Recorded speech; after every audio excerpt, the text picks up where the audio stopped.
So here at the Tikkun Elevator Kola, we're taking a moment to learn a little bit more about Jewish history, the history of the Jews in the Middle Ages.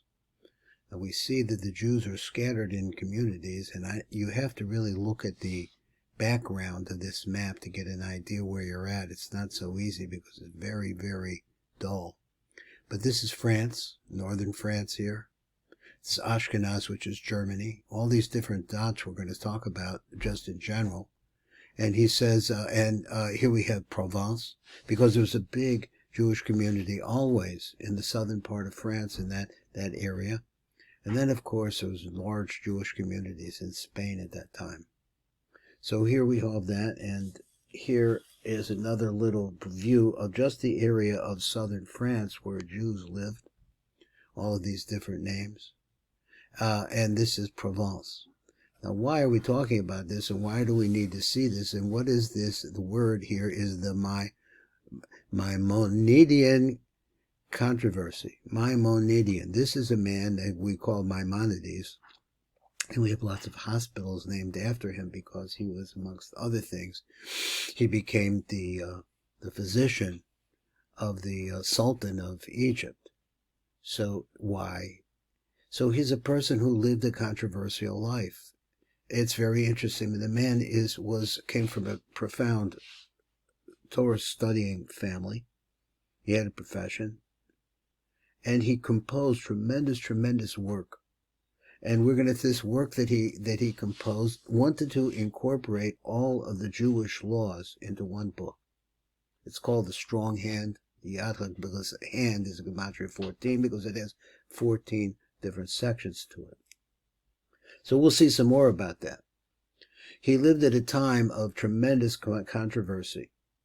During his reign, a radical, which we understand how radical Muslims can be, entered into Spain and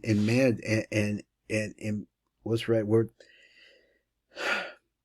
Fostered either convert to their version of Muslim or lose your head. They're called the Almohads. The Almohads took a hold of Spain, and those who had the financial backing to be able to fled. They fled to North Africa, which was not particularly a great place. It was also had very strong Almohad influences, but there were also other influences in the Muslim world. Hates and problems within themselves continue all the time. He lived through that period of time, and all this time he was writing this tremendous work, which we will see. We'll get some more formal idea of it. And this compendium, plus other philosophical works, were published. And as a result of that publishing, controversy eventually arrived. Now, Maimonides his name is Moshe Ben Maimon. So somehow we Hellenized his name to be Maimonides. So he worked in the palace of the Sultan of Egypt. He was the official doctor, and he really wore himself in his own description down to the bone working there, traveling back and forth between the Jewish community and the palace. He became an old man. Now we're going to get into this, what I know about it, and most of this I got from, different kinds of places, but so certainly Rabbi Beryl Wine has a lot to do with it. Now these are the places that this controversy that we're going to talk about now took place. Specifically in Provence, Spain, and some to a lesser extent in other places in Ashkenaz, either people for the Rambam, this is the Rambam, also known as the Rambam, or after the Rambam. So over here we see like this. Let me see. Let's get to the story here. He said the writings and activities of Moshe Ben Maimon, also known as the Rambam, between the years 1135 to 1204, encompassed all aspects of contemporary Jewish life, extending even beyond his lifetime and discipline. The range of his writings was wide and varied, covering commentaries, the Halacha, on the Mishnah Torah. This is his great work. On medicine, response to different answers, epistle, different prayers and poems, philosophy and science. And this is a man of a profound education in a Western sense. In the Guide to the Perplexed, he attempted to formulate a complete philosophical system for the interpretation of Jewish scripture. Now let's read this again.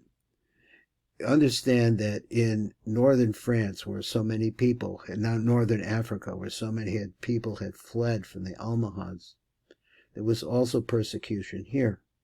And the offer was always, convert, become a Muslim.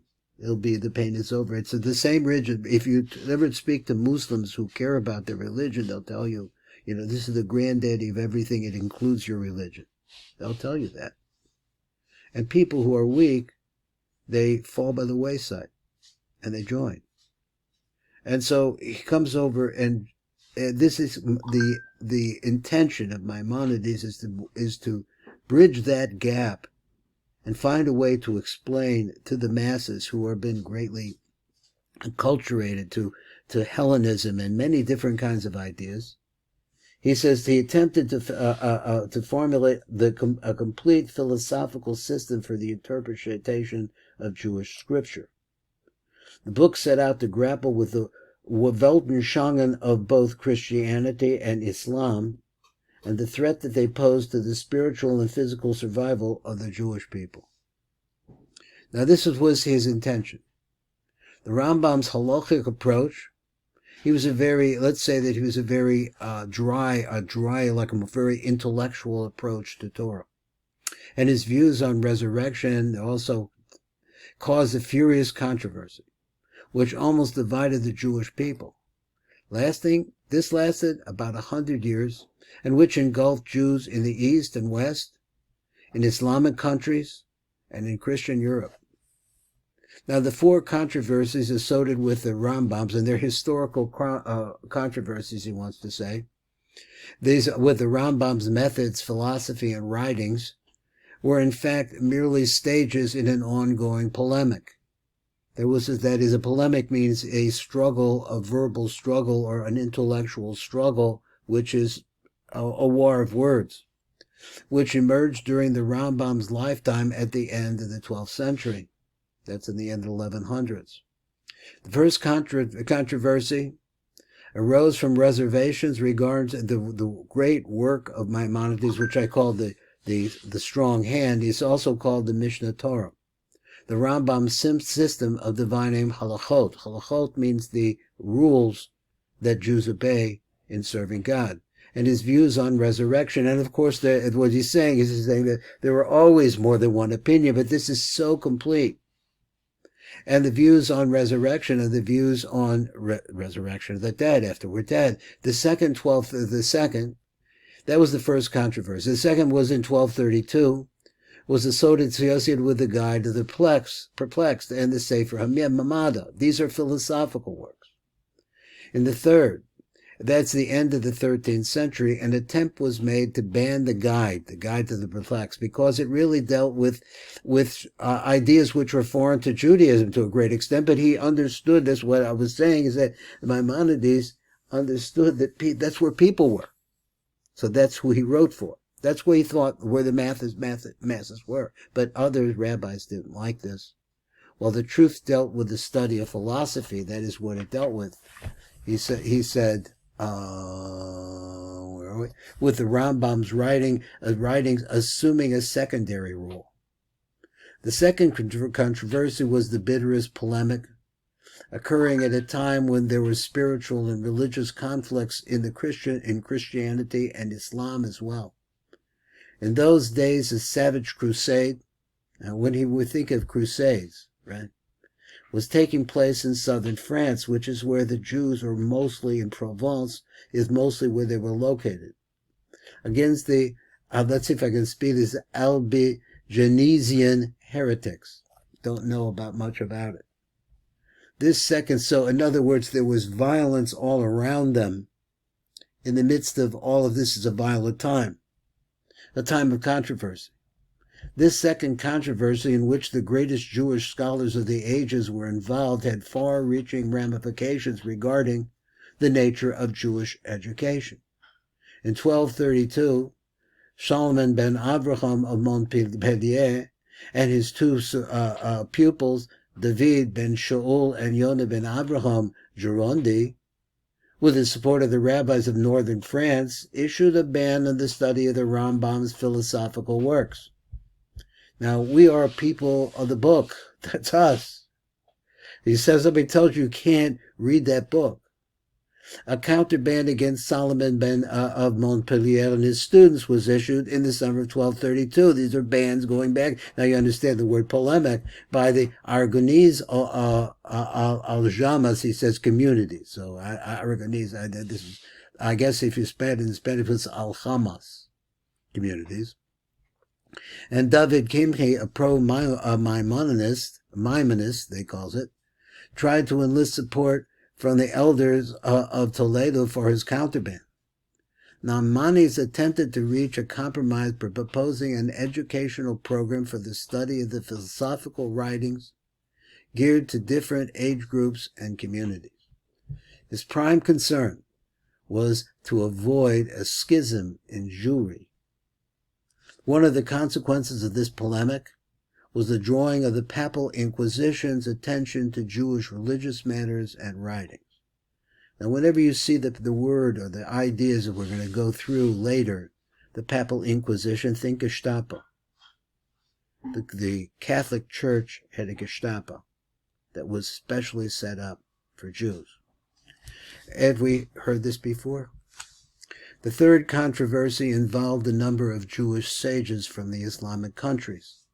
Solomon ben Shmuel Petit, one of the important Kabbalists in Acre, tried to revive the ban of the Guide to the Perplexed by enlisting the support of the rabbis in Ashkenaz, Germany, France, and Italy. He failed, arousing the opposition of the heads of the community of Damascus and Mosul, and that of the Nagid David ben Avraham, the grandson of the Rambam.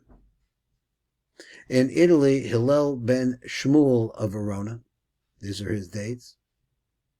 And in Spain, Solomon ben Abraham Aderet, also known as the Rashba, tried to mediate between the antagonists. Now understand that this is a controversy that doesn't affect us now. But boy, was it live during that time. This is the last controversy occurred at the beginning of the 14th century in Provence and Spain. Abba Mari of Montpellier. So apparently this place, Montpellier, was a big center. And he said Moshe ben Yosef Alunel, another center, induced the Rashbam to issue a ban on the study of science and metaphysics by anyone under the age of 25 years old. The Rambam's writings were not specifically mentioned in the ban, and gradually the polemic abated, as I always like to say, as the world turns and continues to turn.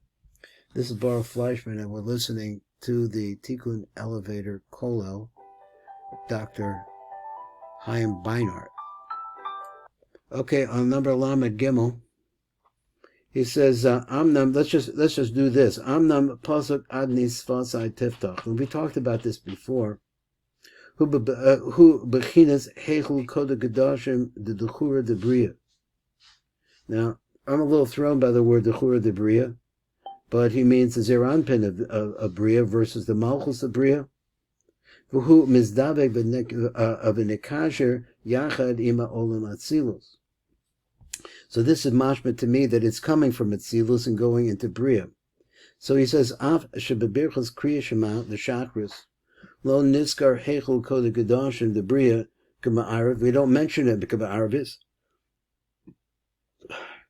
He says, B'kol makom im niskar besoda pasuk ad nisvasai tiftach, hanem bekodesh tefilas amida. Ba'ana oimrim so we say this right before we actually say the word Baruch. The Ramaz in order to give a reference alalias heichul kodesh kedash de bria letzilus. So he has little side notes over here, which I'd like to look at it and see if I can read a little bit more clearly. So he says here, he says on the phrase, Amnam Pasuk Hashem Sefasai Tiftoch Hu Bechidas Heichel Kodesh Kedosh the Dechura the Bria, V'hu Mizdavek V'Nikasha Yached Im HaOlam D'Atzilus. So he says, Inyan Zera Mavur Le'el, so we talked about this in the Grush Gimel of Tfilas Shachar, the B'Shakris Na'asis Aliyas Alomo. So this is what's happening in Shachris time. Shekal Bechina Bechina, because every aspect here, Olo o Malvisha as Habechina Alyona Alecha, which actually goes up and covers over Abechina Alyona Alecha, V'kon Nai Desia, Olo Malvish as a Chaga Desia, and so on and so forth, the Chaga Naas Desia as a Chaba Desia, like that. Everything is growing upwards. As it said over there, the Chaba de Bria, that we're talking about the Chaba de Bria. What's the Chaba de Bria? Shehem Heichel Kodesh Kedosh de Bria. Olim o Malvishim as the Malchus the Nook that Tzilus, they go up and they cover over the Malchus of the Nook of Tzilus. V'hikshech of Hashem and Sasa. So that's how that works. So he said that the seven Sasan, as his question to the Ficham B'Vukav Khan, Shepasuk Adni Svasa Tiftach, the chakras and Amber al Aliyas Hagar the Bria the Malchus the Tzilus. That's what it's talking about. That's in the morning as Malchus the Tzilus and the Asbet to feed the chakras. Im ke madua ana omrim pasuk zeh gam kolin tefilas amida the mincha v'arvis. So why do we also include that? Why do we need that? Because that's not happening. What he answers the Fidarko, I guess we have to get over there and we'll see what it is later. Okay, that was just like opening a door to a problem. So let's see what goes on to the next thing. Let's go back up and look at number Lamadalad. So the all of Amar Razal, the Razal said to the Geula Arichta Dami. It's like a very long Geula. There's something on this too I'd like to read. Amar Razal, the rabbi says, Sha'al Afsha Tzarak Lahasmich Geula de Tefillah, that we understand that there's a problem if this Adnes Fasar Tiftach doesn't belong here, because we have to put Geula de Tefillah together. Mikol Makom, in any case, he says, Amiras Pasuk Adnes Fasar Tiftach, when we say that, Lo mapseka but tefillah richta damya. So it's like a very long tefillah. He says our length in tefillah damya. V'chein kul l'fneinah b'gemara v'ayin shefa v'vanos. We have something on that too. Just look at it. I didn't really make a mark on number Yudal. I'm just starting to get into this. Looking down below, let's see what it says. All of Amr Bazal the Keula Arichta Damya. L'fneinah b'gemara. He says, as we see in the Gemara, he says that what. Isa Getafila Richta Damya. That's actually the language of the Gemara. Let me get something underneath this book. Just a second. Damya. He says, of Iraq Lagabe Birchas Hashkivain the Arvis Ne'emet Richta Damya. So we really only say that. The Tzarech Iyam. So he wants to explain. He said, Ve'inyan Zen is Bar La'el. He said, the Hanuk the Tzilus Nikras Tfila. That's another way for her to be called. So she's called this a nukta tzilus. And when you bring in the gar of the bria into her, you're bringing it up. Nasas a rucha that becomes long. That's an explanation of why we have to call it a tefillah richta. That now it's grown as a result of what's coming up. The tzutzos or whatever is the shefa that's coming out of bria. The Heichel Kodesh Kedosh, the Bria Shuhu Pasuk Adnis Vasai Tiftach, because that's what that pasuk is. It's really the name or the description. I guess what it is. Open up who B'Tefila Arichta Dami. That's the one. The Kot Tefila Arichta Dami. That's the one that lengthens itself or pulls itself into Malchus. Ki HaMalchus the Chatzilus and Nikras Tefila. Nis Arka v'nis Gadlo. Yosef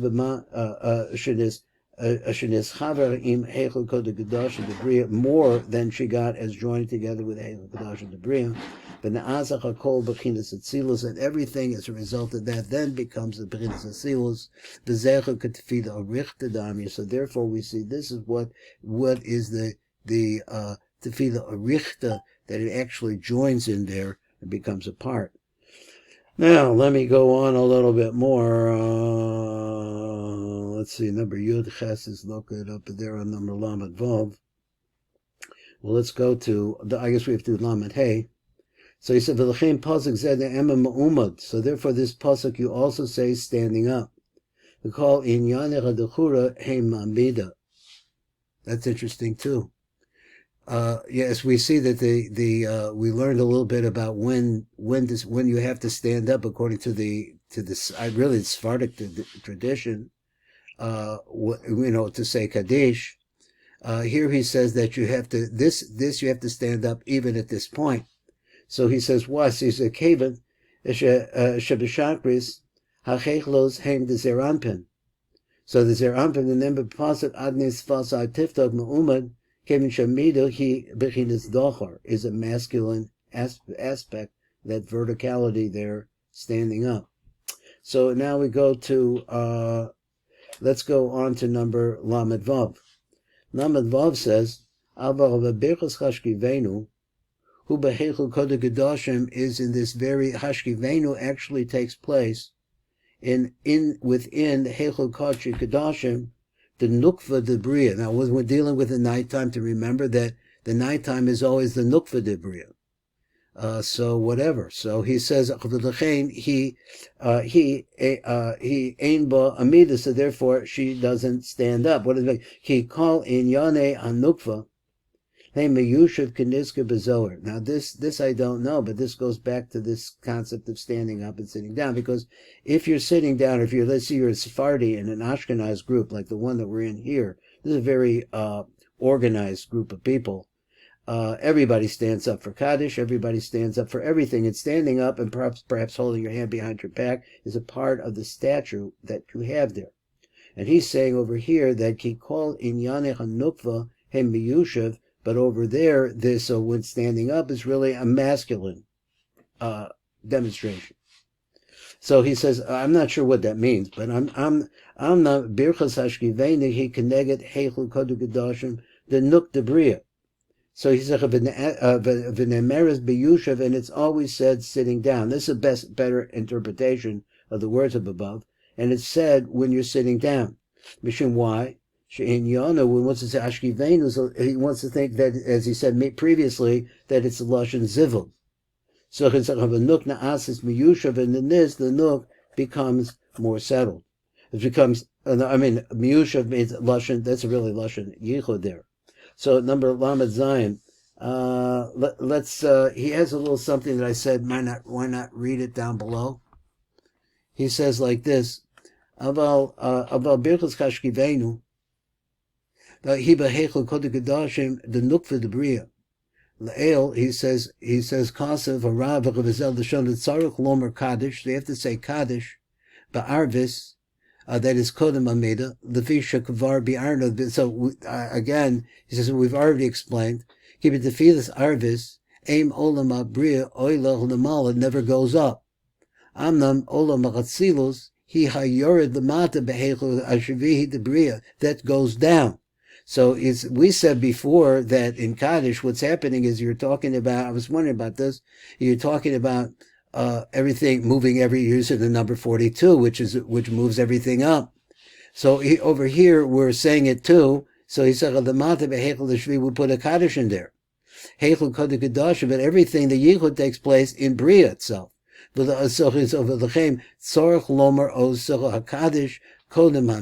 why do you say it for the midah?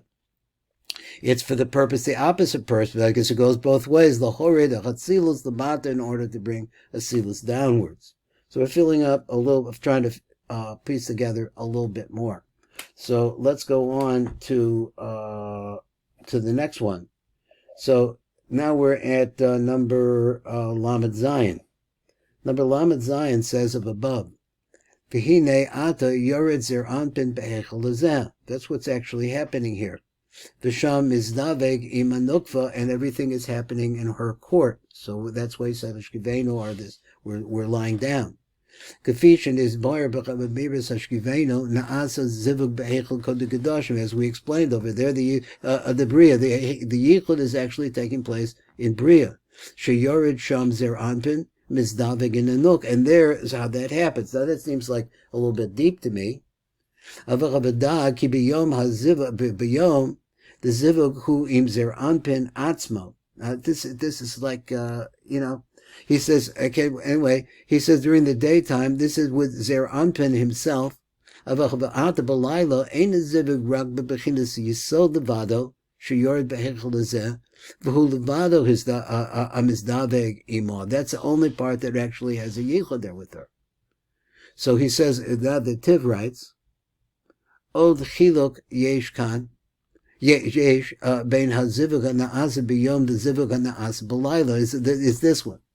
He said the b'yom hazivuk hu im zer anpin atzma. That's what I'm trying to say. So how do I understand this? It means with the entire zer anpin. Because there you have the nukva is actually coming up to the height of Zeranpin, and you have a yichud panim going on over there. This is my explanation, trying to understand this. He says that the yichud is entirely with Zeranpin in the daytime. The nuk actually comes up into Atzilus. Ubalayla though, in hayisod the Zeranpin, it's only the yisod. In other words, an aspect of Zeranpin goes down for the yichud sharak hayisod the Zeranpin levada yored lehechel kodesh kadosh and the bria. That's the only part that goes down there. Now these are kavanos that we could have if we could remember them as we're approaching these prayers. So we're approaching the nighttime is to be able to understand that at nighttime you're going to call down or bring down, so to speak, the yisod. I don't know if it's like he said, the Yisod, and like we heard in the Reed Saruk, where he's talking about the Nai of the Gevura of the racial Isya, though, wow. He said that it actually is the Sod is always first, but doesn't mean that the Chesed, the Netzach and Hod are not along with it. I don't know. I'm just wondering. Mizdavik Sham im Rachel, that's the yichud that takes place because that's where Rachel is.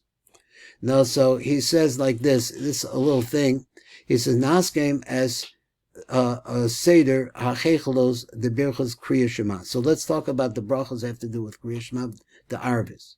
He said, Birchos asher b'sher devaro, the bracha asher b'devaro he behechel livnas asaper.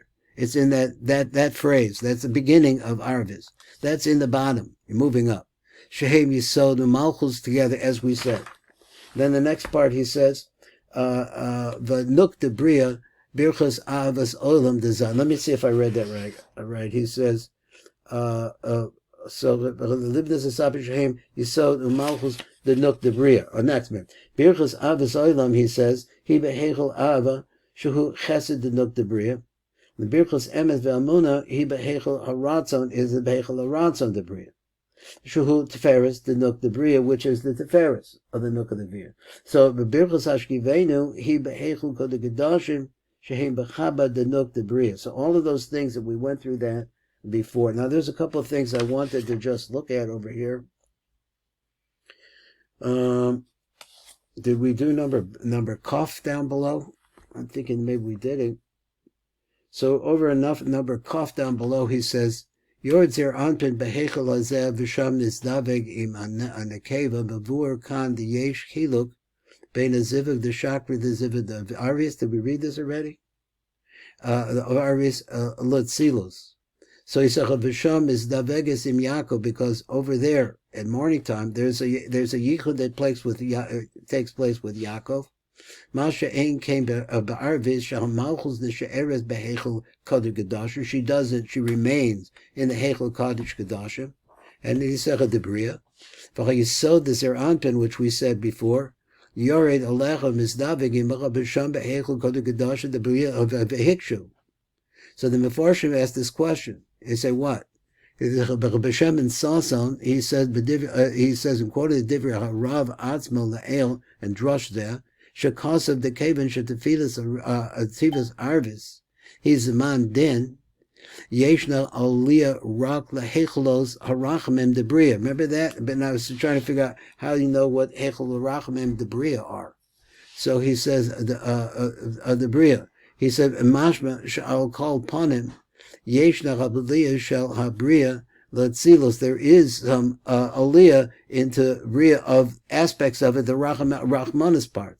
V'kan omer hazah, the Letzilus yored lebria. So now we said that the Zav Tzilus is going down into Bria. V'yu'in b'shem and Sason. Over there, there's more. That's the controversy there. I didn't think that was giving me the conclusions that I wanted. There's another one here on number Kaf Aleph. Okay, so number Kaf Aleph, we'll do that one. That in the daytime, the Yichud is with Zer Anpin himself,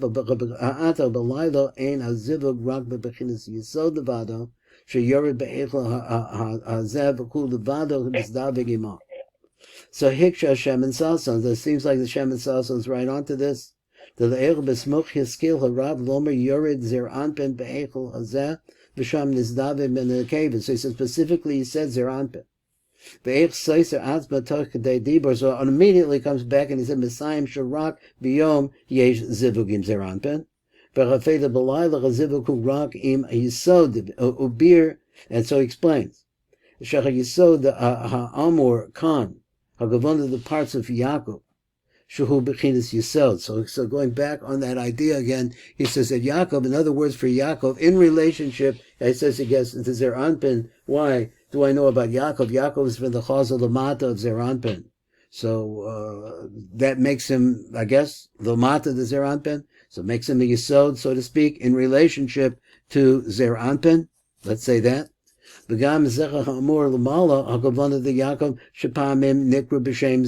sometimes, okay, so there's Yaakov has different names, right? So he says, Amnam, yesh the ayin b'zeh, you gotta look into that. Beim came nimsa she'em hevdel, bein the zivu the yom of the zivu the light, is the same Yaakov, or is it? Shebishnechem the zivu who is Yaakov. Ve'ezah chiluk nosing kan rab b'nechem, so what exactly see the difference? And here we're talking about Yaakov, who's also called Yisod, and hello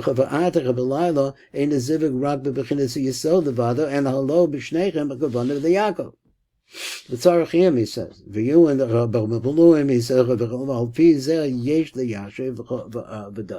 so you should get into this. Amna b'sidurim, in the actual sidurim, he view where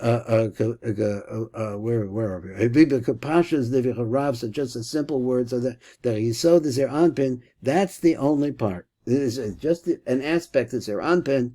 Yored be'echel go to Gedosh and Debria amizdavig imanuk, and that's the shir. And tomorrow I'll get it figured out. Tomorrow is Tuesday. Yeah. Also, I'll get it figured out tomorrow. How to space the shiurim. Thank you for learning with me. Kol tov.